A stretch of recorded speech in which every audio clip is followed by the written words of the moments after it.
got a situation where these new breweries, the boutique breweries are coming on. What's the difference between a boutique brewery and a Goliath? Well, I suppose we call ourselves artisan brewers, and the art of brewing has been around for centuries. And I suppose we're going back to formulas, which our particular company has brought from the south of Germany, Bavaria particularly, and we brought those styles of beers back, and that's been part of the blueprint of the company. And it's been a really interesting journey because we have the beautiful opportunity to enhance the great water of the Canterbury Plains from the Southern Alps. We take malts from the Dunsandel region, we take hops from the Motueka Basin and the Walker area of the top of the South Island, and we sort of find ourselves on a bit like bakers, starting early and coming to work and starting with the base ingredients and then going through a day-to-day process of producing batches of beer in a singular sense. And 1,000 litres is our batch size, so that from the original brewing day to the finished product, there's 1,000 litres of beer made per day on a day-to-day basis. Now you've got a family of beers that you're producing. That's correct, we do. How do you work? What's the difference? How do you make one like a Pilsner compared to a light or something? Okay, like everything else, the base ingredients, obviously, as I said, the greatest ingredient, and 80% of it is water. But then, of course, we start with the malts. So if I've got a selection here of malts of all different, and I'll just sort of spin that around just to sort of give you an idea that, you're starting, particularly if it was a Pilsner, if we were producing a Pilsner malt or a Pilsner beer for the day, the base malt is here. With some of these lighter, we have a little bit of wheat there, which gives us a little bit of head retention, and it gives us a nice white creamy head upon a Pilsner style beer. Plus we have a little bit of what we call Munich malt, which gives it a bit of maltiness and a bit of background and a bit of body, just to sort of try and capture those lovely hops and give it that really crisp, clean lime citrus character, which is pretty predominant as part of that style of beer. So, that would be it. However, if we found ourselves, producing a dark beer, well, a bit like making a cake, we would then interpret some of these more caramelised, toasted, and of course obviously heavily toasted like a coffee bean type malts, which will then dictate the colour and also the flavours of the beer. So it's very much the malter as well as everything else? Yeah, malt is the next outside of the water, malt is the most next integral product, and then of course followed by that is the New Zealand hops. I'm intrigued. You were telling me about the different tastes, because there are now citrus and there is now chocolate and there is now toffee. How do you do that? Well, I suppose if you look at the base ingredients, I mean, you're particularly in your coloured malts, taking into account that these are the malts that give you that caramel style, that roasted coffee style, that nice, clean, crisp, sweet character. Then, of course, you're following around into wheat where it's getting nice and dry and refreshing. So that's where the base material comes from.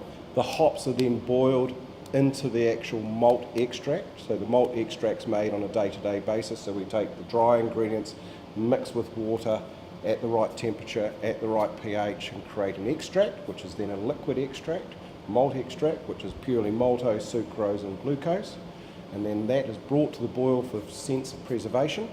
And then, of course, while we're boiling for that period of 75 minutes, we're also imparting the bitterness and the aroma profile of the beer. So when we get to that, we talk about citrus, mojito, lime characteristics on the nose, and then we're talking about that sort of grassy green character of bitterness on the back of the palate, or the spiciness. They come from all the different library of flavours from the hops as well. So it's a marriage between the malts and the hops based on the individual recipe. Now you're dealing with Kaiser Brothers Brewery, obviously, and they've got recipes that date back to the mid-1800s.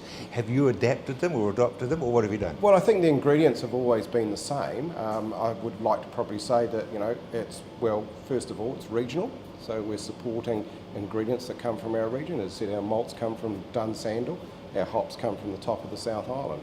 So what we're trying to do is stay within the South Island block.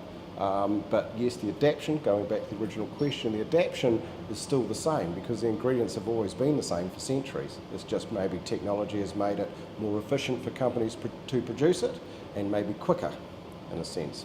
But the materials, as the base materials, are still the same. As a head brewer, do you experiment?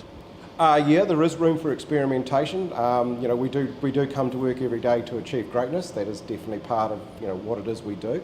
However, there are times when, particularly when we're in the marketplace now, within our supermarket sales chain, our on-premise chains, etc., and obviously looking for export in the future, that we really don't want to sort of get too variable. We'd like to think by now, after we've been trading now since June of last year, that we've got a strong formulations in place. But that's not saying there are variables, because like any business that's based on grain, hops, growing seasons, same as the wine industry, there are many variables that can come to you on a day-to-day basis. So of course, but we as take that science and adjust ourselves through that process.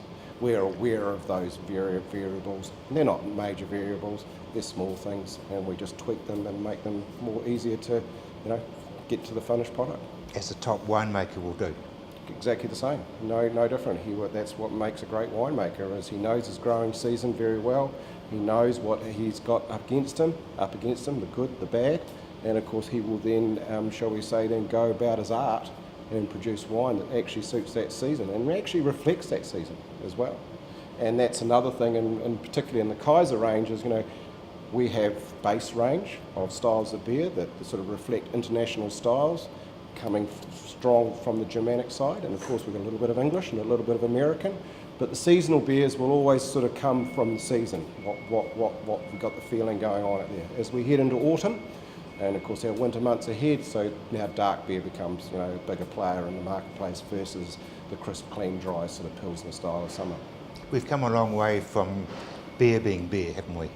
We've come a long way, yeah, because beer is now artisan made, artisan produced, and it's also reflected on in the household and on the dining room, and it's shared with food, and it has all those nuances to work with food just as much as wine has. So it gives that chance, to be expressed, those ingredients to be expressed, and also gives the chance for the family to share in something and sort of educate the younger generations.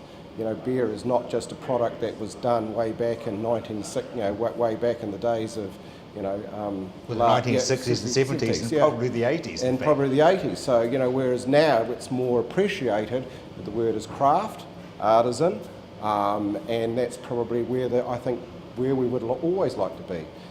As a beer industry, I think we've finally caught up with our winemaking brothers in a sense of now we are offer styles and varietals of products that are absolutely acceptable at the dining room table.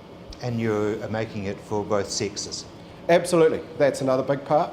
Yes, there's always the female and the male marketplace.